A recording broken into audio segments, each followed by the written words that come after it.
secreto a voces. Y es que la teoría del cambio climático antropogénico producido por el CO2 sencillamente solo es una teoría. Sin embargo, todas nuestras vidas en el último cuarto de siglo al menos se han orientado en función de ese dogma. Y algún día, dentro de unos años, alguien tendrá que echarle una pensada a esto, ¿eh? O sea, ¿cómo es posible que todo el mundo haya girado en torno a un dogma que sencillamente era falso? Como dijeron algunos a los que no se dejó hablar. Bueno, todavía cuesta mucho, sobre todo en países como España, salirse de eso que se llama la doxa. Y los hay que han estado toda la vida además en esta historia. Y que al final tenían razón. Por ejemplo, Miguel Rix. Miguel Rix, autor de documentales como La España vacilada, que ahora le entra este toro, desmontando el relato. Así. Un trabajo largo, arduo, pero necesario. Desmontando el relato, un documental que analizará la mal llamada Dana, los incendios y el relato climático oficial.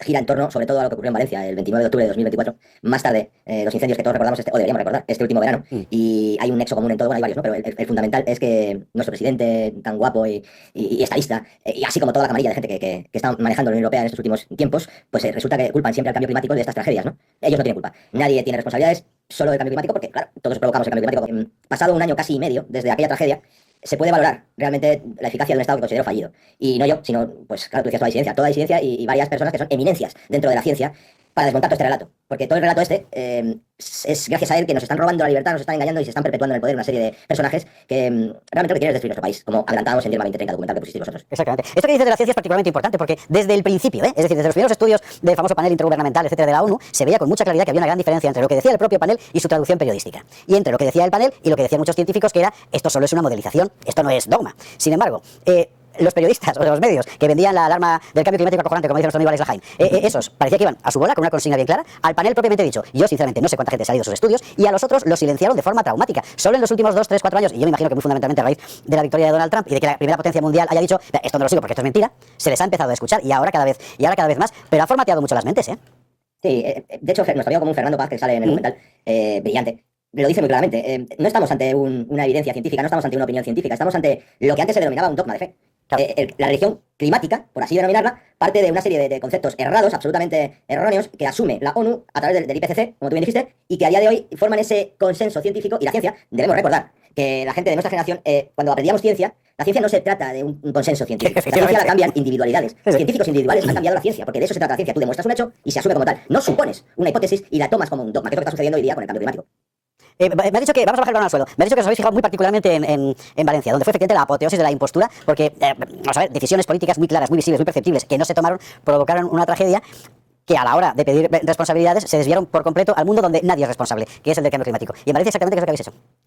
Pues mira, nos hemos ido para allá un tiempo, hablando ya con la gente que por eso hemos dejado pasar pues todo este periodo, para ver quién podría hablar, porque aquí hay muchos intereses, como te quería contar, y hay mucha gente que está callada, y de hecho se dice en el documental, oye, ¿por qué calla alguien que tiene muertos enterrados gracias a la mal llamada Dana? Pues Carlos Soler, uno de los entrevistados, me dice, pues hay 300.000 razones para ello, Miguel.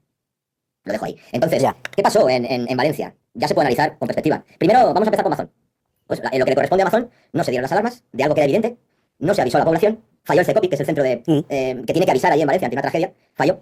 Segundo, que esto ya no depende de Amazon. Se abrieron presas por riesgo, dicen, a desbordamientos, lo negaron, la cuenca hidrográfica del Júcar lo negó, pero gracias al alcalde, al Yemesí, y a su evidencia, porque hay evidencias en los hidrogramas son tablas que demuestran el volumen de agua que hay en cada río. Y si un hidrograma hace esto, sube y baja, eso no se demuestra, o sea, eso no se puede demostrar con lluvias. No, porque la lluvia sube y baja uniformemente. Esto lo puede entender cualquiera. Entonces el alcalde de Messi denunció esto y se tuvo, por parte de la administración, se tuvo que reconocer que se abrió la presa de Forata, pero es que hay 5 presas más. Y en los hidrogramas que los tenemos, los mostramos en el documental de los ríos de Valencia, el patrón es exactamente el mismo, pero solo han reconocido que se abrió la presa de Forata, que desagua fundamentalmente en la parte del Barranco del Pollo, Chiva, Catarroja, Paiporta, la gente debe sonarle ya todos estos nombres, aunque no conozca Valencia, lamentablemente por la mal llamada Dana. Sí. Pero es que seguimos, porque el Estado, vamos a la parte que se ha lavado las manos de si necesitan más recursos, que los pidan. Todos nos acordamos de nuestro presidente, ¿no? Si necesitan más recursos, que los pidan. O de la ministra de Defensa. El ejército no está para estas cosas.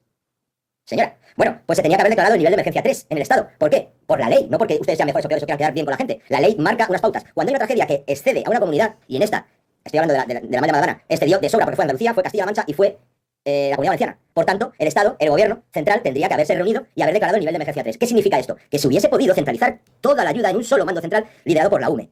La UME, que sí que actuó en el terremoto de Marruecos, en la tragedia de Mozambique, en un día. La UME, que ante la última alarma de fiebre porcina que hubo aquí en España, en Cataluña en concreto, sí que se activó la UME. Entonces, señores, ¿qué pasa? Vamos a dejarlo ahí. Ahí hay unas responsabilidades que no son precisamente políticas, son penales. Pero es que el documental no queda ahí. Vamos a la siguiente tragedia. Este verano, España arde. Pero arde de una manera que no se vio en la vida. Y qué curioso, ¿dónde arde España? En la llamada Ruta de la Plata que une Sevilla con mi tierra, con Gijón. Toda esa ruta, que no es baladí, ardió de una manera fulminante en este verano, donde se dan circunstancias muy parecidas, muy similares a las de Valencia. No se activa la UME, los servicios de emergencia no actúan en el momento, véase un montón de bomberos que no recibían órdenes, véase dotaciones que no llegaban a los lugares hasta que ya se incendian, se queman. ¿Y qué pasa? Que en la Ruta de la Plata, ¿qué hay?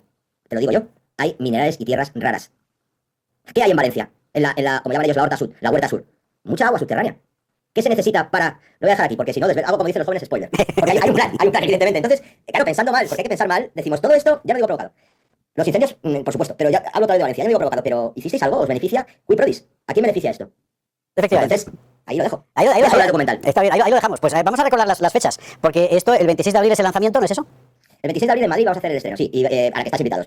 Y va a ser en el Cine Verdi, un cine mítico independiente de Madrid, y es en sesión matinal. Bueno, fundamentalmente, excepto Valencia, todo sesión matinal. A las 11 de la mañana en el Cine Verdi. Lo estrenaremos el domingo 26 de abril.